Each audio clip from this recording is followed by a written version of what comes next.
Bismillahirrohmanirrohim. Assalamualaikum warahmatullahi wabarakatuh. Yang terhormat kepada Ibu Afiati Handayudia Fitriani, Sarjana Pendidikan Magister Pendidikan, selaku pengampu mata kuliah Bahasa Indonesia, dan teman-teman yang saya cintai dan saya banggakan. Kami dari kelompok 8 yang beranggotakan 1. Widya Lesturai 2131410191 dan saya Yusra Kuroto Saptiwita Alfalah dengan NIM 2131411106 akan mempresentasikan hasil diskusi kami mengenai merevisi paragraf yang baik dan benar. Pengertian paragraf. Paragraf menurut Kamus Besar Bahasa Indonesia menyatakan bahwa paragraf merupakan bagian dari sebuah karangan yang memuat suatu ide pokok penulisannya dimulai dengan garis baru.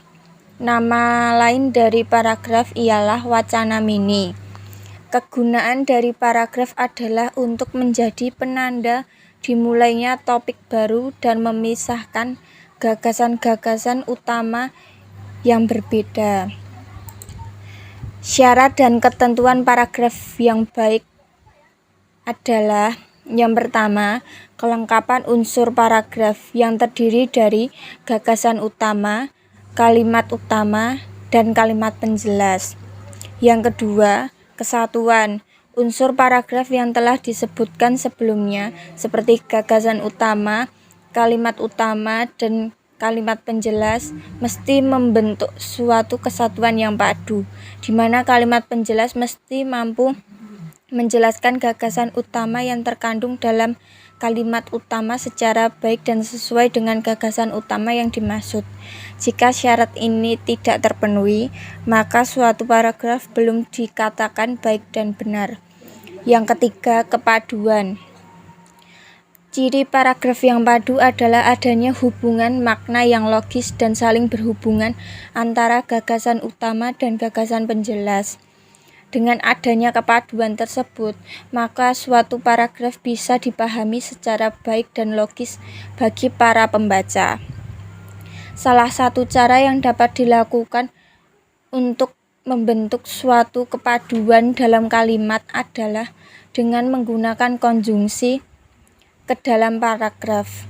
Adapun jenis-jenis konjungsi yang dapat digunakan di dalam suatu kalimat adalah konjungsi antar kalimat dan konjungsi intra kalimat.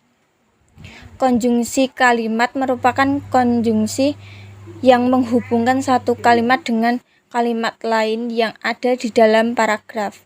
Sementara itu, konjungsi intra kalimat merupakan konjungsi yang menghubungkan dua unsur yang ada di dalam kalimat suatu paragraf.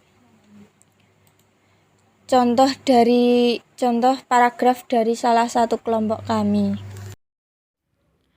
Dampak buruk junk food untuk kesehatan tubuh. Junk food disebut makanan instan atau makanan cepat saji yang kini telah berkembang pesat di persaingan pusat perusahaan makanan di Indonesia. Makanan cepat saji dinilai lebih efektif terhadap waktu dan mudah ditemukan. Tak hanya itu saja, makanan cepat saji juga memiliki cita rasa yang lezat, ditambah lagi harganya yang terjangkau. Makanan cepat saji sudah lama mengundang kontroversial di negara kita karena terungkapnya beberapa dampak buruk yang dimiliki. Dampak buruk itu disebabkan oleh kandungan zat berbahaya di dalam makanan instan seperti lilin yang ada pada mie instan. Tak berhenti di situ, nyatanya di dalam makanan cepat saji terkandung bahan pengawet dan penyedap yang kini disebut micin. Fenomena kata micin mendadak kerap digunakan para remaja hingga dewasa bila seseorang mengalami hal-hal yang kurang normal. Maksud dari hal kurang normal itu seperti seseorang yang telat berpikir, lama menjawab jika diajak bicara, dan lain sebagainya. Sejumlah penelitian telah membuktikan bahwa keseringan mengkonsumsi makanan cepat saji memang tidak berdampak secara langsung ke tubuh. Namun, makanan-makanan cepat saji yang dikonsumsi akan tertimbun di dalam tubuh yang kemudian hari menjadi penyebab penyakit mematikan seperti kanker. Tak hanya kanker, penyakit berbahaya juga mengintai misalnya stroke, usus buntu, dan penyakit ginjal. Maka kalau Anda termasuk ke dalam orang yang hobi mengkonsumsi makanan cepat saji, kurangi hal itu dan mulai sayangi diri Anda sendiri. Perlu diketahui bahwa salah satu kandungan di dalam makanan instan adalah lilin sulit dicerna tubuh. Lilin itu menghancurkan prinsip kerja sistem pencernaan tubuh sehingga makanan yang mengandung lilin akan dicerna dengan waktu minimal 2 hari. Hasil koreksi paragraf di atas.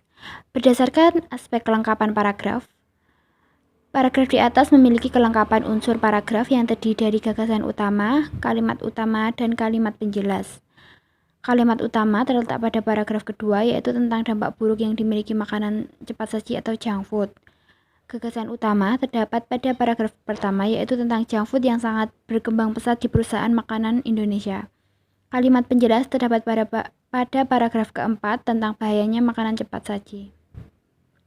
Berdasarkan aspek kesatuan, paragraf di atas kalimat-kalimatnya saling berkaitan dan tidak bertentangan dengan antara kalimat satu dengan kalimat lainnya. Aspek kepaduan paragraf. Pada aspek kepaduan paragraf ditujukan pada penggunaan kata hubung yang tepat, penggunaan kalimat yang efektif, dan saling berkaitan hubungan antar kalimat. Lalu, paragraf di atas disusun berdasarkan definisi, yaitu penjelasan supaya pembaca memahami jelas dan paham. Paragraf di atas juga disusun karena ada satu sebab, banyak akibat maupun sebaliknya, yaitu akibat dari junk food itu sendiri. Berdasarkan letaknya, paragraf di atas termasuk paragraf ineratif, yaitu ide pokok paragraf berada di tengah-tengah paragraf. Berdasarkan gaya, paragraf di atas termasuk paragraf eksposisi, yaitu paragraf yang berisi tentang informasi. Sekian dan terima kasih. Wassalamualaikum warahmatullahi wabarakatuh.